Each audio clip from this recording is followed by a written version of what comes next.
Biasakan kalau Anda buang air kecil, saudara, jangan berdiri, apalagi buang air besar. Buang air besar berdiri sih kelewatan, saudara. Saya cerita buang air kecil. Kenapa saya cerita buang air kecil? Karena sekarang ini saya lihat sampai-sampai di masjid-masjid, kadang-kadang tempat kencingnya juga disediakan yang berdiri, saudara. Nggak pantas. Apalagi ini di negeri Islam. Ini Indonesia ini mayoritas umat Islam. Mestinya tempat-tempat buang air kecil itu, saudara, disediakan ruang-ruang supaya orang bisa buang air kecil dalam posisi jongkok. Perhatikan cara jongkoknya. Perhatikan cara jongkoknya. Perhatikan, sengaja ini saya tarik biar kelihatan kakinya. Perhatikan cara jongkoknya.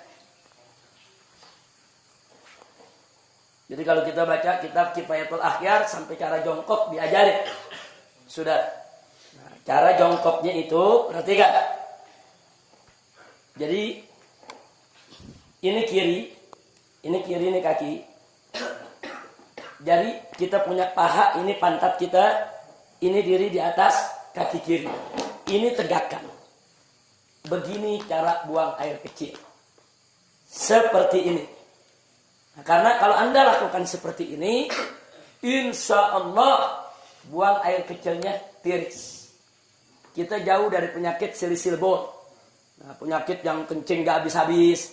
Sebab kalau Anda tidak tiris, ya perasaan kalau kita jongkok aja biasa, kencing, selesai. Saudara, nah begitu selesai, kita ambil wudhu dan lain sebagainya. Tanpa terasa, kadang-kadang air kencing masih keluar. Ngetesnya gampang. Cara ngetesnya, Anda kencing jongkok biasa.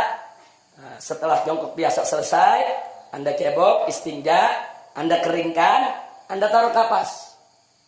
Tes saja atau taruh tisu. Nah, taruh tisu, Anda pakai celana dalam, taruh tisu, tutup aja sama tisu. Habis itu Anda wudhu, apa segala macam, Anda mau sholat. Buka lagi, lihat tisunya, ada tetesan air keluar lagi. Itu kalau kita mau ngetes, bener gak ini keluar lagi?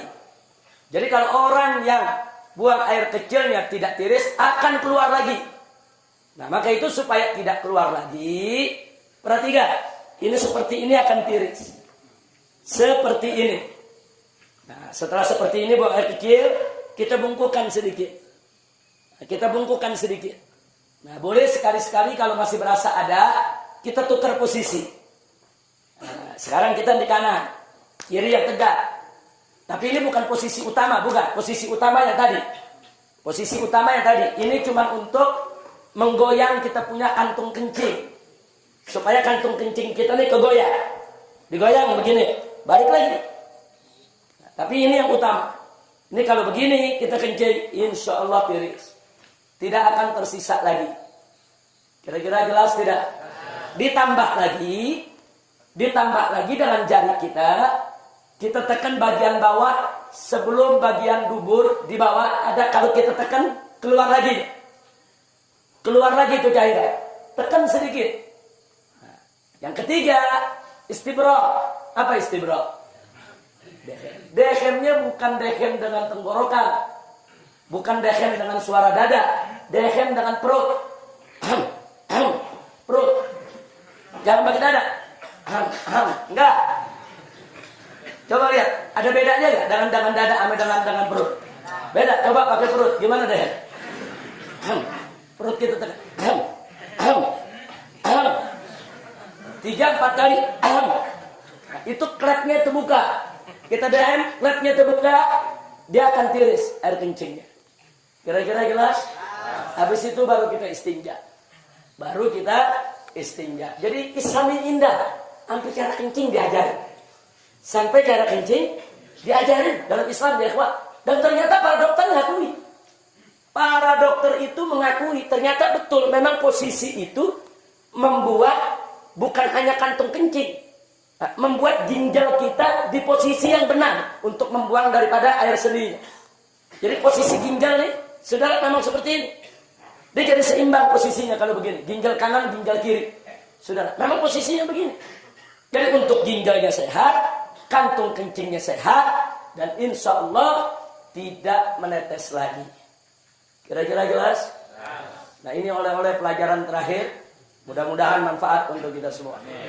Amin ya rabbal alamin. Tolong diamalkan, dijalankan supaya sholat kita bisa lebih tertib lagi. Tapi ingat, saya ini membahasnya cuma sangat singkat sekali. Nah, belajar lagi sama guru-guru kita. Tanya kita punya guru, tanya kita punya ustadz, tanya kita punya habib. Dengan kitab-kitab yang mereka baca. Bagaimana tata cara sholat, bagaimana rukun sholat, bagaimana tata cara wudu. Apa itu hal-hal yang najis, apa itu hal yang membatalkan daripada wudhu kita. Pelajari. Sebab kalau Anda tidak tahu bagaimana cara bersuci, bagaimana sholatnya bisa benar? Itu pintu.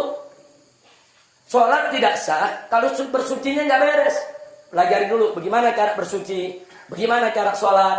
Jangan sampai kita tidak tahu. Sampai di sini jelas?